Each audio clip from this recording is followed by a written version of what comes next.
नमस्कार, स्वागत है आपका आज के बुलेटिन में। आज की तारीख है 16 सितंबर 2025 मंगलवार।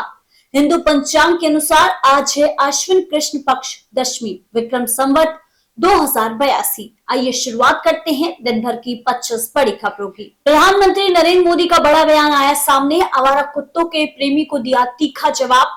कहा, जो लोग गाय को अपने आहार के रूप में देखते हैं वे आज आवारा कुत्तों पर प्यार न्यौछावर कर रहे हैं। चुनाव आयोग का बड़ा बयान आया सामने। कोर्ट नहीं तय कर सकती एसआईआर का समय। चुनाव आयोग के बयान पर अश्विन उपाध्याय ने दाखिल किया सुप्रीम कोर्ट में पीआईएल।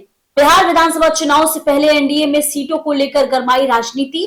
मांझी की 20 सीटों की मांग ने मचाया बवाल। नहीं मिलने पर 100 सीटों पर अकेले चुनाव लड़ने की दी चेतावनी। आरजेडी ने भी सभी 243 सीटों पर लड़ने का किया ऐलान। तमिलनाडु चुनाव को लेकर चेन्नई में बीजेपी की बड़ी बैठक। 2026 विधानसभा चुनाव की तैयारियों के लिए परामर्श बैठक आयोजित। क्षेत्र के बड़े नेता शामिल। तेजस्वी यादव आज से कर रहे हैं बिहार अधिकार यात्रा की शुरुआत। नया बिहार बनाने के संकल्प के साथ शुरू हुई ये यात्रा। चेतावनी। आरजेडी ने भी सभी 243 सीटों पर लड़ने का किया ऐलान। पीएम मोदी के 75वें जन्मदिन पर दिव्यांगों और बुजुर्गों को मिला 64.66 करोड़ रुपए का तोहफा। आत्मनिर्भरता और सम्मान के अवसर के रूप में मिलेंगे अत्याधुनिक अटल आश्रय गृह, सहायक उपकरण, चिकित्सा सुविधाएं और आवास। अमित शाह करेंगे शुभारंभ। ऑपरेशन सिंदूर की मार के बाद भी नहीं सुधरा पाकिस्तान। ऑपरेशन सिंदूर में उड़ाए गए ठिकानों को, लश्कर को सरकारी पैसों से फिर खड़ा कर रहा है पाकिस्तान। भारत और अमेरिका के बीच आज से शुरू हुई ट्रेड समझौते पर चर्चा। पिछले महीने अमेरिका द्वारा भारत पर 50% टैरिफ लगाए जाने के बाद ये पहली प्रत्यक्ष व्यापार वार्ता। Bharat America tariff war. रूसी तेल पर नहीं मानी बात तो मक्के पर उतरा अमेरिका। भारतीय बाजार में एंट्री के लिए भारी दबाव। व्हाइट हाउस में चार्ली किर्क की हत्या को वामपंथी आतंक से जोड़ा। उपराष्ट्रपति ने संबंधित संगठनों पर सख्त कार्रवाई की चेतावनी दी। राष्ट्रपति ट्रंप ने मेम्फिस में नेशनल गार्ड तैनात करने का दिया आदेश। कहा, कानून व्यवस्था बनाए रखने के लिए ये बड़ा कदम है। क्यूबा के घुसपैठी ने भारतीय मूल के व्यक्ति का सिर काटकर की निर्मम हत्या। ट्रंप बोले, ऐसे अपराधियों को किसी कीमत पर नहीं छोड़ा जाएगा। अमेरिका और चीन के बीच टिकटॉक डील, बिक्री के लिए रूपरेखा समझौता घोषित। 19 सितंबर को ट्रंप और शी जिनपिंग की बातचीत की संभावना। देहरादून में भारी बारिश से मची तबाही। प्रधानमंत्री नरेंद्र मोदी और गृह मंत्री अमित शाह ने मुख्यमंत्री पुष्कर सिंह धामी से फोन पर स्थिति की जानकारी ली। हिमाचल प्रदेश में बारिश का तहलका। मंडी में भारी बारिश के चलते आई बाढ़। धर्मपुर बस अड्डा, बाजार, कई बसें और दुकानें आई बाढ़ की चपेट में। 6 लोग लापता। ऋषिकेश की चंद्रभागा नदी में आया उफान।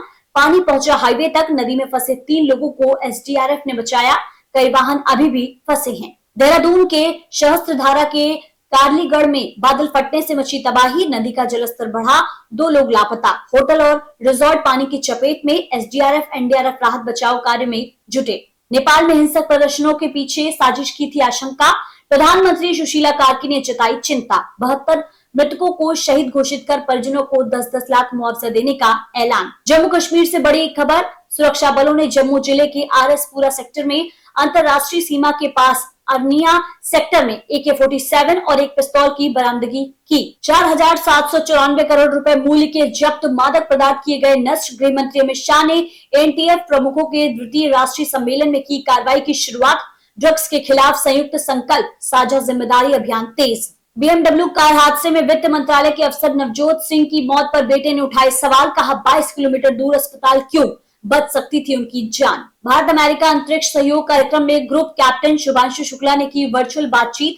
सुनीता विलियम्स, निक हैग और बुच विल्मोर से साझा किए अनुभव। भारत फरवरी 2026 में करेगा एआई इम्पैक्ट समिट की मेजबानी। 2035 तक $8.3 ट्रिलियन जीडीपी का रखा लक्ष्य। WMO की नई रिपोर्ट जारी। ओजोन परत की रिकवरी की उम्मीद। 1980 के स्तर तक मध्य शताब्दी तक लौट सकती है ओजोन परत। एशिया कप 2025 का बड़ा अपडेट। यूएई की जीत से भारत को मिला सुपर 4 का टिकट। ओमान को 42 रन से हराया। अब पाकिस्तान के लिए करो या मरो का मुकाबला।